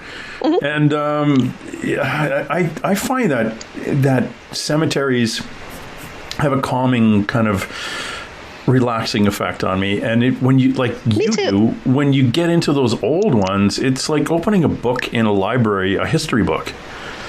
And I just, what if? I look at this tombstone and think, okay, this person died at the age of 17. And I'm thinking, well, how did that happen? So I try to figure things out. And the old, you've seen them too. The what are they called? Something monkey trees. The monkey puzzle trees. Puzzle trees, yeah. Mm-hmm, mm-hmm. And I love those. You have more of those up in the Northwest. I always think they're fascinating. Yeah, I think they're some lore about those, about trapping the devil or something. Yeah, the devil, they're at the edge of the cemetery, so the devil can't come down into the cemetery. Can't come down through and come off the tree or something like that. And I think, dude, just come around to the gate. It's like, he's the devil. He's probably got some other ways to get around. Hold on, you're digging a hole towards where he lives. Well, you think he's coming from somewhere else. Yeah, no kidding. Funny. Yeah, but those kind of things, like, and that's how you can usually tell if it's the older section of the cemetery where the monkey puzzle trees are. Because they would have been planted back in the 1800s or earlier, back when that was a big thing. That's like, we got to keep the devil out of here. And down here in Texas, those must take more water than we can do. We're looking, Larry and I are out looking for a cemetery, and we're actually lost. I start looking for cypress trees. And those a lot of times alert us. That's how I found the grave of Douglas, the Confederate camel, and stuff like that. Whoa, so Douglas, the Confederate camel. Yeah, he was. He served with a Confederate group in Vicksburg, and when the Confederates got, I'm botching this totally because I haven't thought about good old Douglas, but he's got a military grave.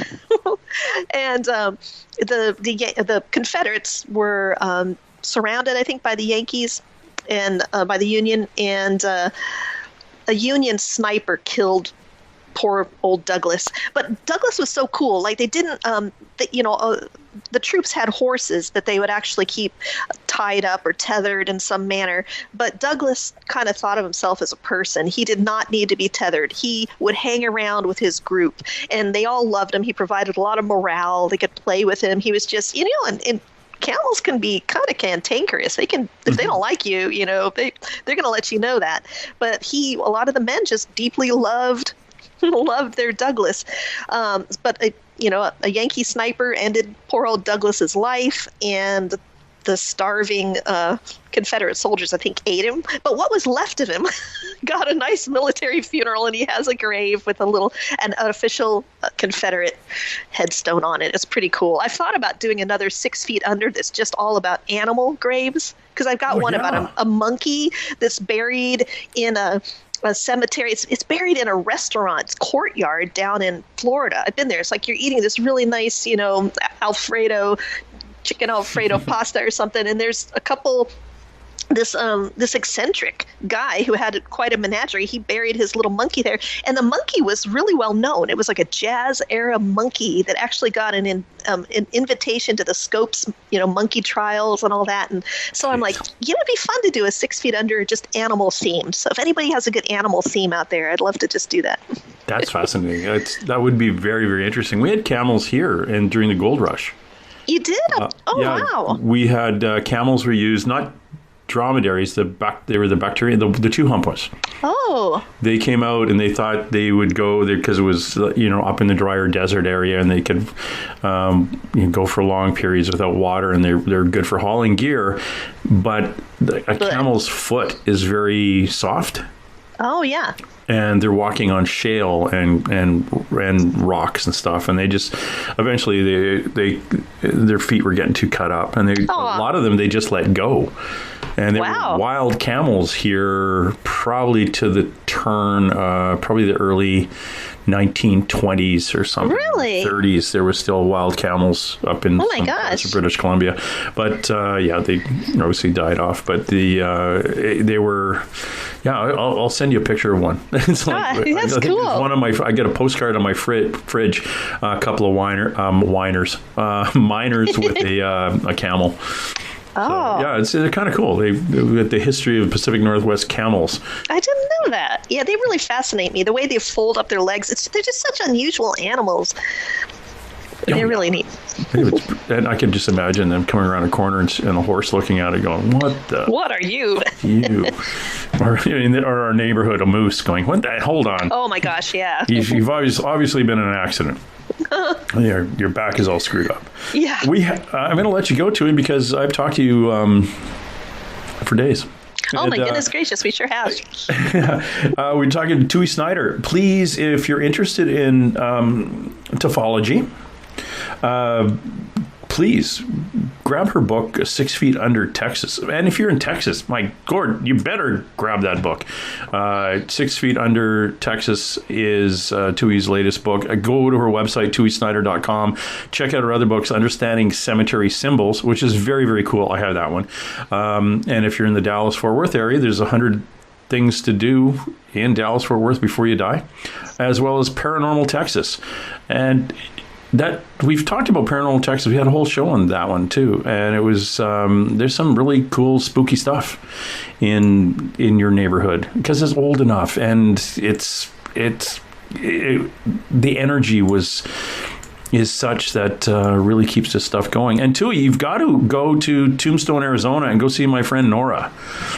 Okay. Who is basically she runs the last of the she runs does it Taft and Tarbell, Watt and Tarbell. Anyway, I think it's Watts and Tarbell. It's the last of the mortuaries from back in the 1800s, haunted as heck, and it's got that window. You know where you're saying you just prop the guy up in the window, if you can be identified.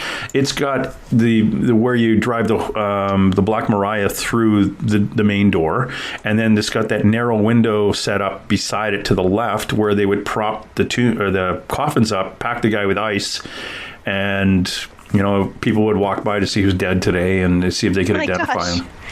Yeah, it's fascinating, but she runs that, and it's a great little place, and it's got two really good cemeteries, and it's a very, very cool little town, and it's I'm there. I want to go. It sits on quartz and silver, and it's under the sunlight, so it generates enough energy that you could actually see dead people walking around. And I don't mean dead people from the 1800s. Yeah, they're there, but you can see dead people from last Wednesday. Oh, wow. Yeah, it's like Disneyland. Well, that's David Ullman's house, Disneyland for the dead. But it's there's a lot of activity in that entire area. It's fantastic. But again, we're talking to Tui Snider. Please look her up, tuisnider.com. Thanks very much for dropping by, Tui. Oh, thanks so much for having me. It's a blast as always. Love talking to you. Watching you while you sleep all alone. All right, that's it. Let's roll. And hey. Let's be careful out there.